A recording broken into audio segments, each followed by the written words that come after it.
Apart from the national outrage at the shabby treatment meted out by Canada to you personally, and you are our representative there.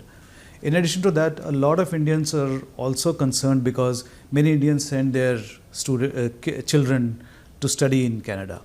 तो उनके दिमाग में ये है कि अब इससे क्या इम्पैक्ट होगा हमारे बच्चों पे, उन बच्चों की पढ़ाई रुक जाएगी अब बीच में, पढ़ाई करने के बाद में उनको नौकरी शायद ना मिले. तो because Canada is always seen as a great place to send your children as if you can afford it. तो आप how will you assure those parents? देखिए, सबसे पहली चीज़, थोड़ा सा मैं इससे इतर होते हुए बात करता हूँ. सबसे पहली चीज़ ये है कि जो हमारे बच्चे वहाँ गए हैं, क्या वो वास्तव में वो पा रहे हैं जो कि जिसकी वो कल्पना करके गए थे?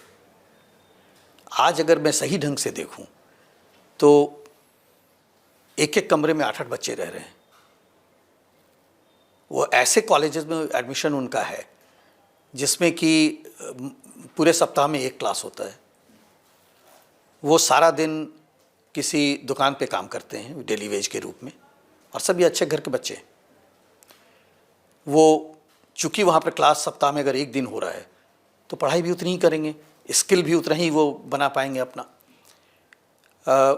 उसके बाद जब वो सपोज़ करें कि कोई इंजीनियरिंग पढ़ने गया है, जब उसने इंजीनियरिंग की पढ़ाई ख़त्म की तो मैं मानूंगा क्या कि वो इंजीनियर की नौकरी करेगा. आप देखेंगे वो ड्राइविंग कर रहा है, उबर चला रहा है, वो किसी भी एक पर्टिकुलर दुकान में वहाँ पे चाय समोसे बेच रहा है.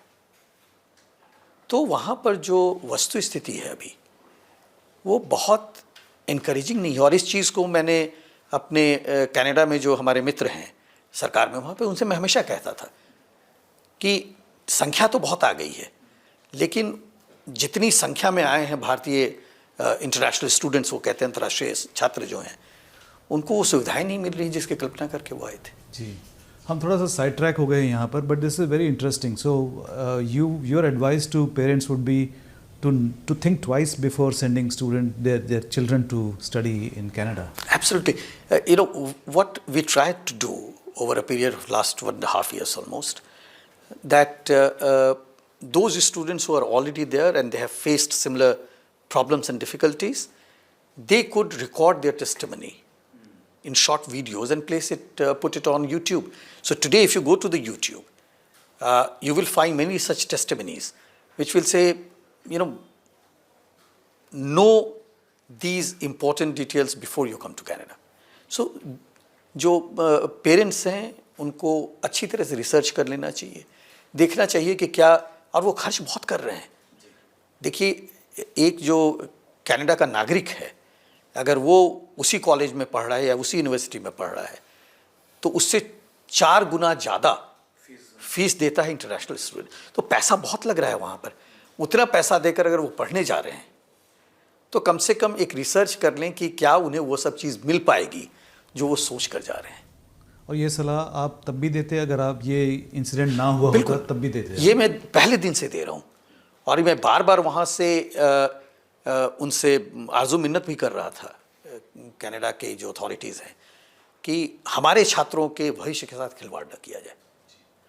और इसमें दोनों तरफ की परेशानियाँ थी. भारत में भी कुछ ऐसे एजेंट थे जो कि गलत ढंग से, गलत सूचनाओं के आधार पे इन छात्रों को भेज रहे थे कनाडा, और वहाँ जाकर तो फिर फंस गए वो, क्योंकि उनके बहुत सारे स्टूडेंट्स के जो पेरेंट्स हैं उन्होंने ज़मीन बेच दी, उन्होंने गाँव गोरू जो उनके पास है वो बेच दी, उन्होंने ऋण लिया.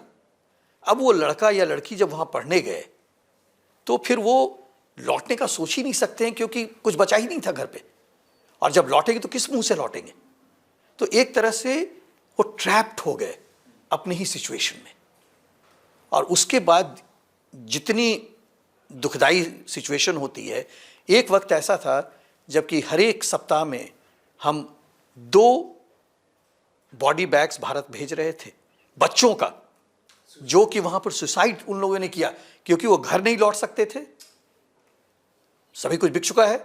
वो पिताजी को क्या कहेंगे, माँ को क्या कहेंगे आकर कि मैं गया तो था लेकिन मैं वापस आ गया. तो वो सुसाइड कर रहे थे बच्चे. और एक एक सप्ताह में 2 बॉडी बैग कम से कम वहाँ से आ रहे थे। ये एक पीरियड था उस समय आपके का। tenure मेरे में? समय में, अब 2022 में आप गए वहाँ जी। कनाडा। मेरे समय में, और इतना दुख होता था, मैं भी पिता हूँ, इतना दुख होता था कि ये बच्चे वहाँ गए हैं, एक भविष्य के बारे में अपनी कल्पना लेकर गए हैं, और वो लौट रहे हैं एक बैग में। तो ये तो डबल वहमी हो गया है एक तरह से। एक तो पहले से प्रॉब्लम थी ये अंतर्राष्ट्रीय छात्रों की, और ऊपर से अब ये जो रिलेशन जो इतने ख़राब हो गए हैं उसकी वजह से और भी तनाव पेरेंट्स के, माता पिता के दिमाग मस्तिष्क में चल रहा है। बिल्कुल। तो दो चीज़ें मैं उन्हें बताना चाहूँगा आपके मार्फत। एक तो यह है कि रिसर्च ठीक से कर लें। दूसरा, जिस तरह से सामाजिक स्थिति वहाँ की बिगड़ गई है, जिसमें खालिस्तानी जो एलिमेंट्स हैं वो अब नॉन खालिस्तानी एलिमेंट्स पे अटैक भी कर रहे हैं। वो बच्चों को धमका रहे हैं। कई बच्चे, हमारे पंजाब के बच्चे वहाँ गए और उन्हें धमका कर कह रहे हैं कि उन्हें खालिस्तानी जो उनका गैंग है पूरा, उसको ज्वाइन करना होगा। कई बच्चे यहाँ से मासूम बच्चे के रूप में गए, वहाँ जाकर क्रिमिनल बन गए, वहाँ गैंगस्टर बन गए, खालिस्तानी गैंगस्टर, खालिस्तानी क्रिमिनल।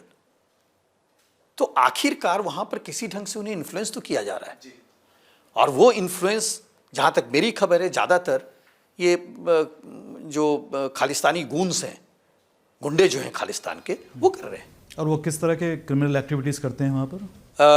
ये जहाँ तक हम लोगों की जानकारी है उसमें ये एक्सटॉर्शंस में हैं इन्वॉल्व, गन रनिंग में इन्वॉल्व हैं, ड्रग्स में इन्वॉल्व हैं, प्रोस्टिट्यूशन में इन्वॉल्व हैं।